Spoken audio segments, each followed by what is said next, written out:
John chapter 17 verses 20 to 23. My prayer is not for them alone. I pray also for those who will believe in me through their message, that all of them may be one.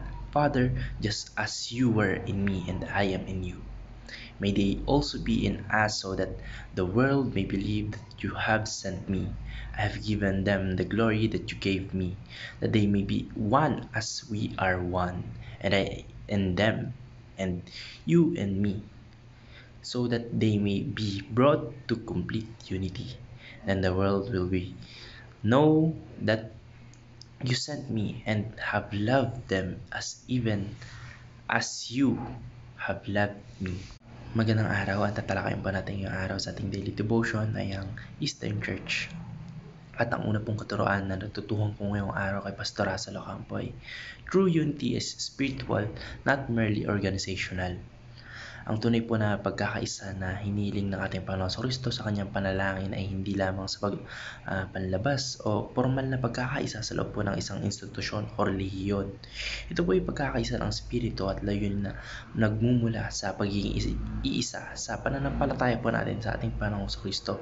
Hindi po tayo nag-unite lang because of the religion. Nag-unite po tayo dahil iisa po tayong nananampalataya sa ating Panginoong Kristo. Ang pagkakaisang ito po ay bunga ng pagkakataon o pagkakaroon rather ng iisang Espiritu Santo na gumagabay sa ating lahat ng mga tunay na nananampalataya. Hindi ito tungkol sa pagiging bahagi ng isang denominasyon, kundi ito po ay pagiging kaisa sa ating Panginoong Kristo sa puso, sa isip at sa layunin. Ang natutuhan ko naman po sa pangalawang katuruan ni Pastor Russell Ocampo ay sowing disunity in the church is opposing Christ. Kapag po may nagtutulot ng pagkakabahabahagi sa loob po ng simbahan, ito po ay pagsalungat sa layunin ng ating Panginoong Kristo. Yung pagkakaisa po ng kanyang mga tagasunod ay patunay po na mundo na siya isinugo ng ating Panginoong Diyos. Ang pagkakawatak-watak po ay sumisira sa patutong ito at nagiging hadlang po sa gawain ng ating Panginoon Diyos. Yung sino man pong nagsusulong ng pagkakabahabahagi ay lumalaban po mismo sa panalangin at mismong layunin po ng ating Panginoon Kristo para sa kanyang iglesia. Ang pagkakaisa po ng iglesia o ng church, which is His body, the body of Christ, ay isang makapangyarihang patutuo ng katotohanan ng Ebanghelyo. Kung mayroon pong kakalat ng hidwaan, yung maling katuruan, at yung nag-uudyok po ng pagkakahati-hati, hindi lamang sa mga mananampalataya, kundi sa lahat po ng mga sumasampalataya sa ating Panginoong Kristo.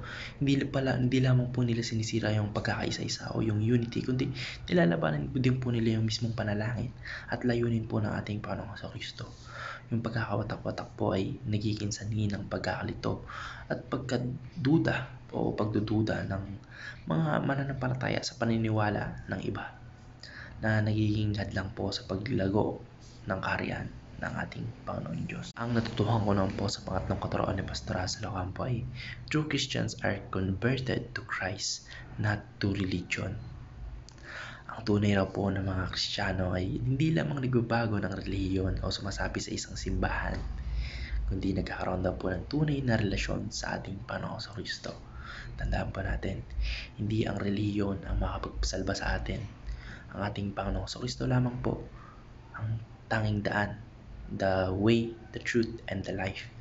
No one can enter the heaven except through our Jesus Christ. No one can enter the heaven or the kingdom of His Father or the Lord God through Jesus Christ. Kaya hindi po tayo masasalba ng relihiyon lamang kapag yun po yung tinuturo o tinatatak sa ating mga isipan na kailangan natin sumali sa kanilang organisasyon para masalba o para makamit natin yung salvation. Maling katuruan po yun. Hindi po nagsasaad ng gano'n ang ating Panginoong Kristo. Ang sinasabi niya po sa Biblia, kayo'y maliligtas sa pamamagitan ko lamang. Wala po siyang sinabi na maliligtas kayo sa pamamagitan ng relihiyon. Kaya kung may mga relihiyon po na gano'n yung katuruan o gano'n yung doktrina, alam na po natin na hindi po sila totoo. Kaya ang tunay po na pagbabago ay nagduugat sa pagkilala po natin at pagsuko natin ng ating mga sarili sa ating Panginoong Kristo bilang Panginoon at tagapagligtas.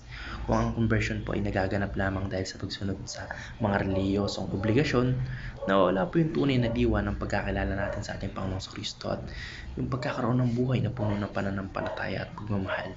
Kasi kahit isipin natin yung common sense natin, kapag sumusunod tayo sa rules ng simbahan dahil yun yung ating obligasyon sa simbahan, pero hindi talaga sa loob-loob natin, hindi yun para sa ating Panginoong Kristo, useless din, di ba? Kasi bakit mo sinusunod yung rule na yun, yung certain rule na yun, kung hindi siya pasok o hindi siya akma o wala sa Biblia na nakasaad na yun yung sinabi ng ating Panginoong Kristo. Dapat sumunod tayo sa kautusan kung dahil yun yung tama, yun yung nakasaad sa Biblia. Hindi tayo susunod sa certain rule dahil yun yung sinabi ng simbahan. Kaya ang pagiging Kristiyano pa higit pa sa pangalan o tradisyon, ito pa sa pagiging tagasunod ng ating Panginoong Kristo sa isip, sa salita at sa gawa. Kaya yun lamang po. Maraming salamat and God bless. Amen.